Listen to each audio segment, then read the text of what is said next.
Hi, and welcome to another thrilling episode of The Dungeon Crashers. I'm Guy. And I'm Zapil.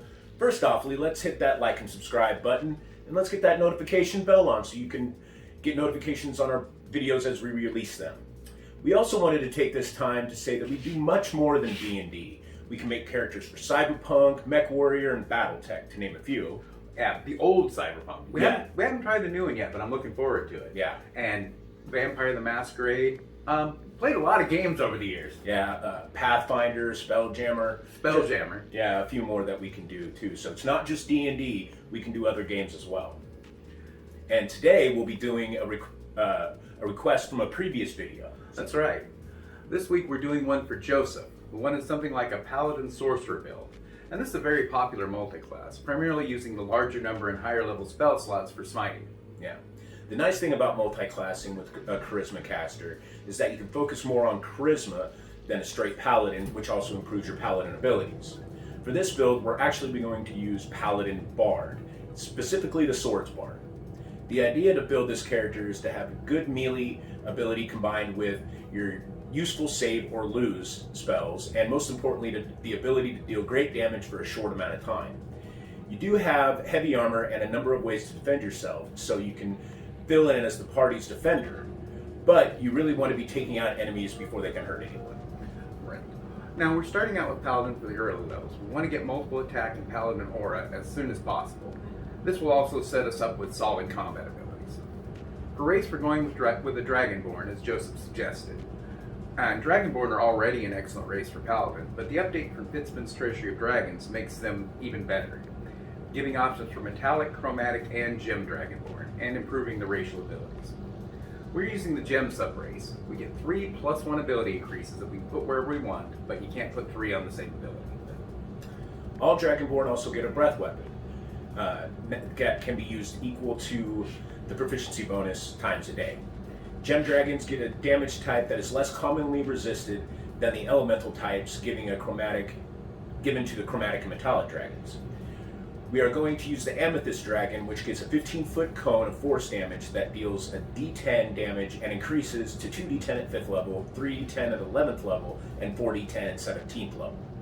This is a great ability for Paladins, which often lacks ways of dealing with crowds. You also gain resistance to force damage, and you also get Psychic Mind, which lets you send telepathic messages to anyone within 30 feet that shares the same language as you. At 5th level, you gain Gem Flight, which allows you to manifest spectral wings for 1 minute, once per long rest, and gives you the fly speed equal to your movement speed. Yeah, this is great for a Paladin. You don't see flying Paladins that very often. Yeah. And we're using the point buy for ability scores, as usual. If you roll, just use this as a guide to where to put your highest and lowest ability scores. We're putting 15 in Strength, 10 in Dexterity, 14 in Constitution, 8 in Intelligence, just because we really don't need it for anything. 10 in Wisdom. More Wisdom would be better, but we can't have everything. And 14 in Charisma. Our racial bonuses will bring Strength and Charisma up to 16. We're taking the Soldier background for Athletics and Intimidation, as well as a ground vehicle proficiency. For our first level, we're taking Paladin. Taking Bard first would be good for extra skills, but we want the heavy armor. The skills we get from Paladin are going to be Persuasion and Insight. You now have 2 of the 3 social skills, and Insight will compensate for your average wisdom, which when determining when people are lying to you. Paladins get Lay on Hands, which gives you a reservoir of 5 hit points, which you can use to heal yourself or others. You can also spend 5 hit points to cure poison or disease. This reservoir goes up 5 hit points per level. You can also use 1 action a day per point of charisma modifier to detect fiends, celestials, and undead within 60 feet of you. And you can also detect consecrated or desecrated locations. Our starting equipment, which includes the heaviest armor you can get, eventually you'll want plate mail, a martial weapon, and possibly a shield. We are not taking a shield since we're going to be using a 2-handed weapon. It's tempting to use a 1-handed weapon and a shield, but at higher levels, when you multi-class into Bard, you would need to take the Warcaster feat, which would be great for you, but we don't have the room for that in this build.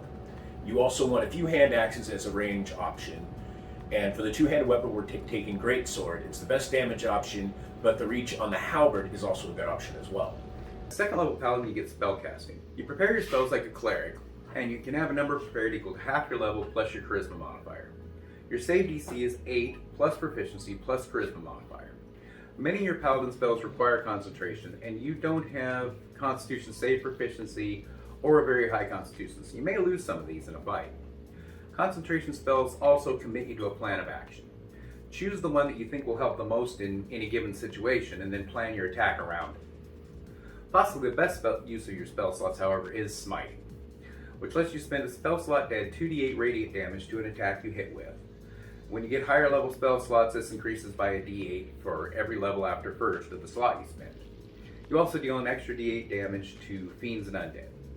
You get to decide to use this after you know if you hit, and the extra damage also gets doubled on a critical. So Smiting when you roll a 20 is just great. You also get a fighting style, and we're taking Great Weapon Fighting, which allows you to re-roll 1s and 2s on damage you deal with a two-handed weapon. This is especially good on a great sword or maul when you're rolling 2d6 for damage. Yeah. At 3rd level Paladin, you get to choose an oath. For this build, any of the oaths would be good, but as we're going for high damage, we're going to take the Oath of Vengeance, which is focusing on dealing a lot of damage to the biggest enemy on the field.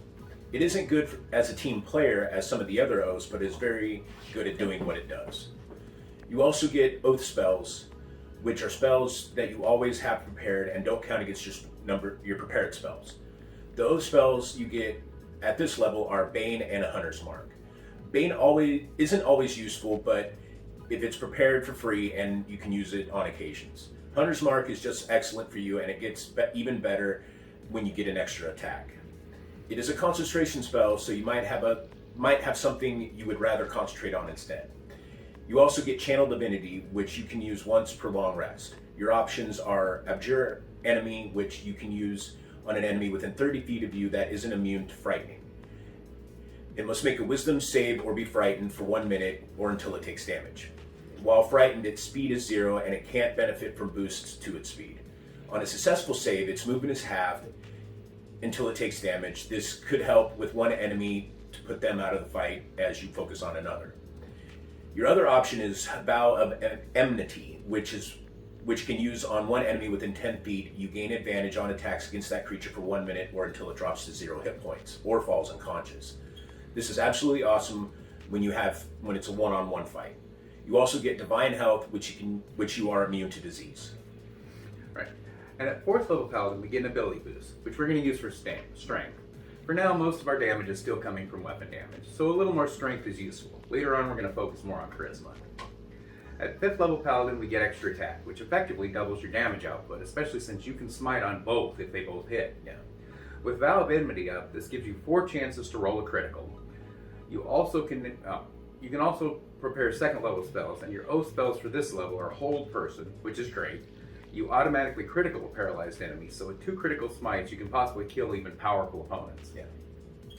You also get Misty Step, which gives you great maneuverability, and more importantly, it's a bonus action cast, allowing you to teleport right into combat and still use your full attack. At 6th level Paladin, you get Aura Protection, allowing you and your allies within 10 feet to add your charisma modifier to saving throws. It's very helpful. It also includes concentration checks, which will offset that weakness that you have. And it also affects death saves, which normally don't get anything added to them. Yeah, it's a great aura to have up all the time. And now we're done with Paladin, so we're moving on to Bard. At 7th level, we are taking our first level of Bard. We get skills, and we are taking Perception, since we didn't get it from our class and background in the beginning. Performance would be a good option, but we're going with Perception. It's far more common, and your charisma is good enough you can usually do your perform checks naturally. You also get Inspire Ally. You get a number of inspiration dice equal to your charisma modifier. These are d6s that you can give to an ally that they can add to an attack, an ability check, or a saving throw. They also have you use this die within 10 minutes or that ability disappears. You also get spellcasting. Bards have spells known rather than prepared, so it's an excellent for them at each level. You can start with 2 cantrips and 4 spells known. For cantrips, you want Vicious Mockery, causing a creature that can hear you within 60 feet to make a wisdom save or take d4 psychic damage and have disadvantage on the next attack roll it makes before the end of its next turn. And it also scales up to 2d4 at 5th level, 3d4 at 11th level, and 4d4 at 17th level. Since you are 7th level now, you can already do a 2d4, So you shouldn't need a ranged weapon anymore, but it doesn't hurt to carry one or two of those hand axes.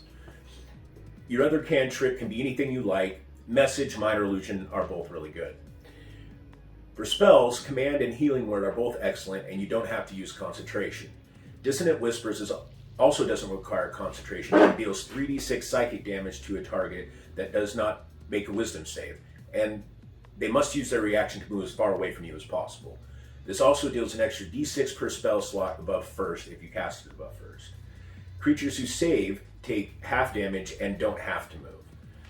This will on average do less damage than a single greatsword hit. However, the movement to the reaction, so the target can't disengage or use a bonus action to escape, and will most likely provoke an attack of opportunity when running from you. This would also be useful for an enemy with higher armor class and poor wisdom saves, which is actually a lot of enemies that you will face. For your last spell, there are a lot of good options on the Bard list. Cure Wounds might be good to supplement for your lay on hands. At the 8th level, we take our second Bard level, and you get Jack of all trades, getting half your proficiency rounded down on any ability check that doesn't already count your proficiency. This, as the name suggests, makes you good at most things. Also remember, initiative is an ability check, so with your lower dex, that's going to help out a lot. You also get Song of Rest, which allows any ally that spends hit dice to heal an additional d6 hit points. You also get another first level spell. You now have 3rd level spell slots, but no 3rd level spells, so use these for upcasting and smiting. And at 9th level, we take 3rd level Bard. You get expertise in 2 skills that you're proficient in, and all are great choices. We're going for Perception and Persuasion, but really whatever you take will be excellent. You also get a College, and we're taking College of Swords. Thematically, this means you entertain weapon maneuvers. You gain some weapon and armor proficiencies that you already have. However, you now can use a martial weapon as a spellcasting focus, which depending on your DM could mean you can cast without a free hand. You also get a second fighting style, which can be dueling or 2-weapon fighting. If your DM allows you to cast without a free hand, you can take dueling and use a weapon and shield. But we're taking 2-weapon fighting. Neither are really useful to you, but 2-weapon fighting gives you an interesting option. While you'd usually be better off with 2-handed weapons, getting a 3rd attack could be handy in a couple situations. One, if you're fighting the big boss and are expecting a long rest afterwards, you could get 3 possible smites. And with Vow of Enemy, that's 6 chances at a critical. Also with Hunter's Mark, that's an extra 3d6 damage. You will burn through your spell slots quickly doing this, but you will also burn through the enemy's hit points. Secondly, if you're fighting an enemy that's particularly hard to hit, having 3 attacks can be really helpful. I would use a pair of hand axes for this. They do a d6, which is the best damage you will get from a light weapon, and you're probably carrying a few for range attacks anyway. You also get Blade Flourish, which increases your walking speed by 10 feet when you take the attack action, and once per turn you can spend an inspiration dice on one of the following. Defensive Flourish, which adds an amount of damage equal to the roll of an inspiration die to an attack, and also adds that amount to your armor class until the start of your next turn. That's one of my favorites. And Slashing Flourish adds the inspiration die and damage to a target you hit and another target within 5 feet. And Mobile Flourish adds the inspiration die to the damage against a target you hit and pushes that target up to 5 feet plus a number of feet equal to the roll of the inspiration die. You can then use your reaction to move up to any unoccupied space within 5 feet of the target. This can be really useful too. Yeah.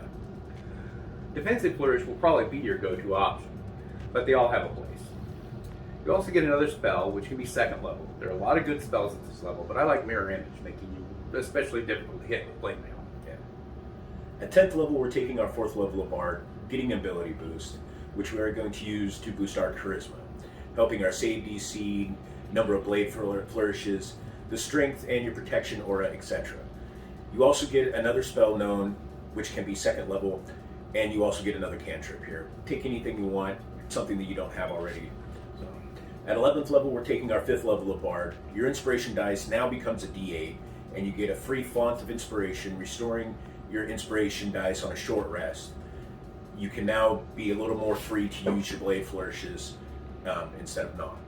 You also get another spell known, which can be of 3rd level, and you have 4th level slots. Again, there are a lot of good spells here, although many of the best ones require concentration. One good choice is the Catnap from Xanthathar's Guide, which lets you and up to 3 creatures, one of which could be you, sleeping for 10 minutes will gain the benefit of a short rest. This will restore your inspiration and help other party members, especially warlocks. A creature cannot be affected by this bulb more than once between long rests. At 12th level, we're taking our 6th level of Bard to get Counter Charm, which allows you to give yourself and all allies within 30 feet advantage on saving throws against fear and charm until the end of your next turn. You also get extra attack, but you already have that from Paladin. You also get another spell at this level, and you have 5th level slots now.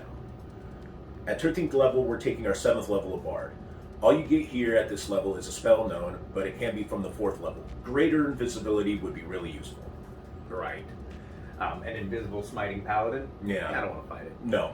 At 14th level, we take 8th level Bard, getting an ability boost. We're going to cap off our charisma, but taking a feat for Great Weapon Master is a really good option as well. You also get another spell known at this level, which can be forced. One I like is a new one from Fitzfin's Treasury of Dragon called Ralothin's Psychic Lance. This has been around in Unearthed Arcana for a while. It is an action that deals 76 psychic damage, and the opponent is incapacitated until the start of your next turn. On a successful wisdom save, they take half damage and aren't incapacitated. An interesting alternate use is if you can speak the target's name, you can hit it even if you can't see it, as long as it is in range. You also now have 6 level spell slots. And at 15th level, we take 9th level Bard. Your Song of Rest increases to a d8, and you get another spell that can be 5th level. Whole Monster is great, and Synaptic Static from Xanthars is also really useful. Creatures with 3 or more intelligence within 20 feet radius of a point you choose make a wisdom save, or take 8d6 psychic damage, half on a save. For 1 minute, creatures who fail roll a d6 each turn and subtract that number from all attack rolls, ability checks, and concentration saves. It can make a new save each turn to end the effect. And this does not require concentration, which is unusual for this type of spell. Yeah. This is kind of what we were talking about with save or lose spells. Yeah. At 16th level, we're taking our 10th level of Bard. Your inspiration dice becomes a d10 now, and you get 2 expertises in skills. We're taking Intimidation and Insight. But Athletics would also be another good choice. You also get another cantrip at this level. Instead of regular spells known, you get Magical Secrets, getting 2 spells known that can be from any list of 5th level or lower. This obviously gives you a huge number of options, but we're going to suggest a few. Steel Wind Strike, which you get 5th level Ranger or Wizard spell from Xanthars, allows you to choose 5 targets within 30 feet and make a melee spell attack against each of them, doing 6d10 force damage on a hit. You roll each attack separately. After you finish the attacks, you can teleport within 5 feet of any of the creatures that you attacked. Since it's a spell attack, you don't get benefits from most of the effects that increase melee attack or damage, and you can't use Smite. Advantage does work, however, as would something that increased your spell attack damage. A Holy Weapon also from Xanthars is a 5th level Cleric or Paladin spell, and is a straight upgrade on Hunter's Mark. It can be used as a bonus action to cast and lasts up for 1 hour depending on the concentration, and does 2d8 extra radiant damage on all of your hits. You can also dismiss this spell as a bonus action, doing 48 radiant damage to the creature of your choice within 30 feet, and blinding them for 1 minute. Creatures that make a Constitution save take half damage and aren't blinded. Blinded creatures may make a new save every round to remove the blindness. There are lots of other great choices at 5th level, so use your imagination. You can also take lower level spells if you like. And now you also have 7th level spell slots. And at 17th level, we take 11th level Bard. All you get at this level is a spell known, but it can be 6. Mass Suggestion and True Seeing are both great choices. At 18th level, we take 12th level Bard for our last ability boost, which we can use to cap Strength or Charisma if you haven't yet. You could also take Great Weapon Master if you didn't earlier, which might be more helpful than a point of strength modifier. You don't get a spell known at this level, but you do have 8th level slots. And at 19th level, we take 13th level Bard. Your Song of Rest improves to a d10, and you get a spell known, which can be 7th level. Teleport and Prismatic Spray could both be good choices. And finally, at 20th level, we take 14th level of Bard. You get Master's Flourish, allowing you to roll a d6 instead of using an Inspiration dice when using a Blade Flourish. So now you can use one every turn if you want. That d6 defensive flourish could be really nice if you can throw it up every round. Yeah. You also get 2 more Magical Seekers, which can be 7th level. Divine Word from Cleric is an excellent spell, and Crown of Stars from the Wizard list is great for its 1 hour duration, allowing you to use a bonus action to throw a mote that does 4d12 damage on a hit. You get 7 of these, so they can be a really good source of extra damage. Now that we're finished with this build, I think it reaches its goal of dealing massive damage at pretty much every level. It also has abilities to support your party and some spells that can take enemies right out of the fight. You also have spells to protect yourself and spells and abilities to heal, as well as pretty good hit points. Hit points, though, are a bit weak for a melee character, and even though your aura of protection, you could struggle with concentration checks. However, you may well be taking out enemies before either of these things can become a problem. You should be using your concentration on either things that increase your melee damage or outright stop enemies. Yeah. Although both spell slots and inspiration die are limited resources, you have a lot of them, and don't be shy about using them. If you get a reasonable amount of short rest, your inspiration die should last a while. And you're not a shy character, either in social situations or in battle. Outside of combat, be the negotiator and the manipulator, and in battle, just charge in and take out the most dangerous enemy. Let the wizard mop up the minions. Right, you have the charisma for it. Get in there, do the role playing. You're good for it. Yeah. And our next build, we are going to do another request from Derek D, who wants to see a Witcher type build. So look forward to that. If you want us to create a character, please leave a comment in the section below. We'll get to it. We didn't take us very long to build these characters and get them out there to you, so leave them in the comment section. Or if you have any questions or comments to us about these builds or builds we've done in the past, leave it in the comment section below. We'll get back to you ASAP. or you just want to talk D&D stuff. Yeah, or if you just want to talk D&D, or if you have a Cyberpunk question, or Pathfinder question, anything. And if you know about the new Cyberpunk, yeah, let us know. Let us know. I checked out the book at our local game store, and the guy said it was pretty much the same gameplay as the original with a few upgrades. So I'm thinking I'm going to go get that book soon and check it out. So let us know if you want to see some Cyberpunk stuff on here. Right. And with that, thank you for joining us today, and until next time, Cheers. Cheers.